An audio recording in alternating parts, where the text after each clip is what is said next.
Alors bonjour à tous. Et si les fondations mêmes de la physique moderne reposaient sur du sable, hein?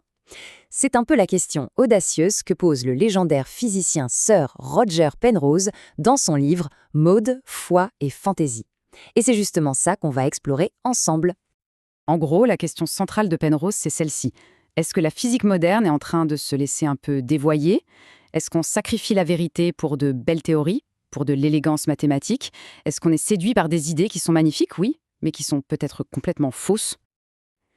Alors, pour comprendre comment on a pu en arriver là, Penrose, il identifie trois influences, trois forces très puissantes qui guident les chercheurs.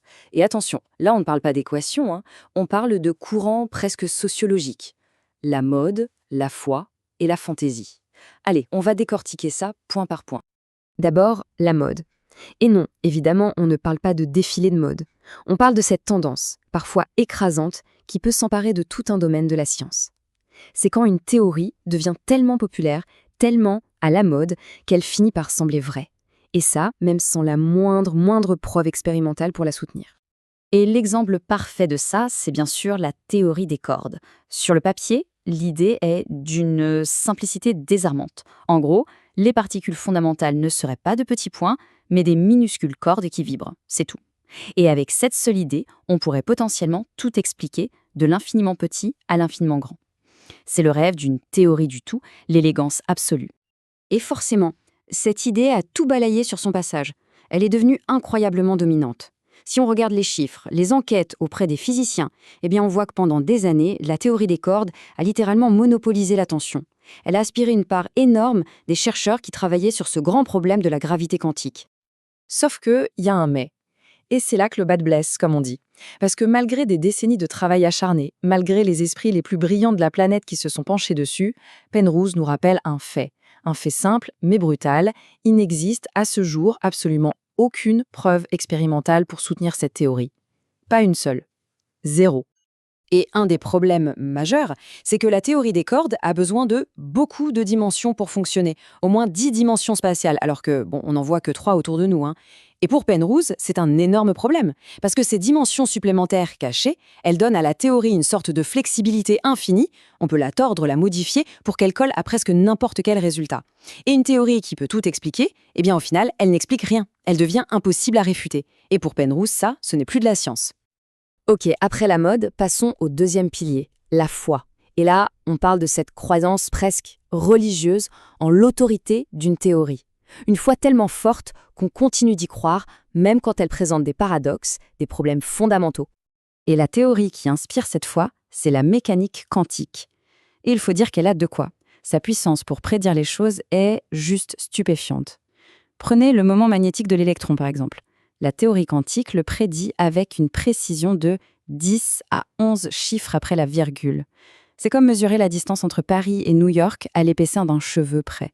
C'est tout simplement une des prédictions les plus exactes de toute l'histoire des sciences. Et pourtant, au cœur même de ce triomphe, il y a un mystère, une énigme fondamentale, le fameux problème de la mesure.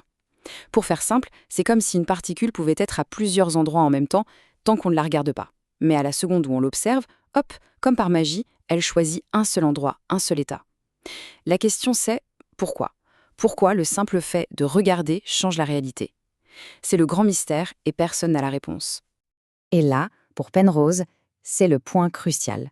Ce n'est pas juste un petit casse-tête pour philosophe. Non, pour lui c'est le signe, la preuve que la théorie quantique elle-même est incomplète, qu'il lui manque un morceau, et que ce morceau, on ne le trouvera que dans une théorie encore plus profonde, une théorie qui parviendra enfin à marier la gravité et le monde quantique.